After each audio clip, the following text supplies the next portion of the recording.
Vllaznia ka fituar ndaj Vorrës me rezultatin e pastër 2-0 në Loro Boriqi, në këtë sfidë ku çeblut shënuan 2 gola në secilin pjesë, çka ju dha fitorin e tyre.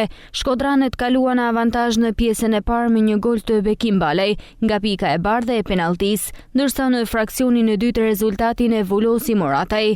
Pas fitores me Vorën, trajneri i vllaznisë Edi Martini tha se ky ishte një 3 pikësh i rëndësishëm, ndërsa komplimentoi skuadrën mike. Vërtet, Vora kishte një ekip simpatik, një ekip që lët shpejt, sidomos tradicionin pozitiv ka shumë të mirë. Na vuni disa vështirësi, i komplimentoj për lojën që i bonin, gjithsesi për ne ishte një rëndësishme pikë që i morme.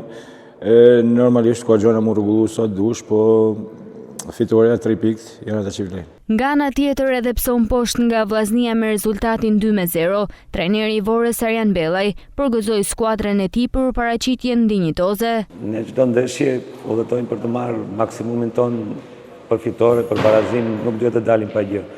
E dinim që vinim në Shkodër me një ekip që kishte performancën më të mirë në fillim të kampionatit, është një nga ekipet pretendente, ka futbollistë të mirë, por në fushën e lojës përveç 20 minuta që bënte diferencën vllaznia me gabimet tona, pastaj u ekuilibruam lojën dhe e pam vllaznin në sy pa prit duke krijuar dhe ne ato rastet tona për shënim.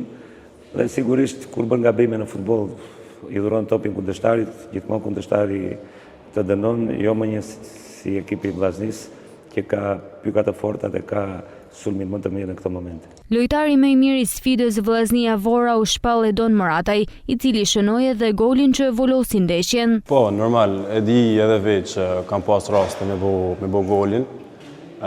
Po erdhi sot edhe jam i lumtur për golin normalisht, po ma shumë i lumtur jam për 3 pikësh, edhe që e kena marrë 0 në Europa. Edhe jam shumë i lumtur për këtë fitore. Kështu, vllaznia merr një fitore të merituar përballë tifozëve të saj.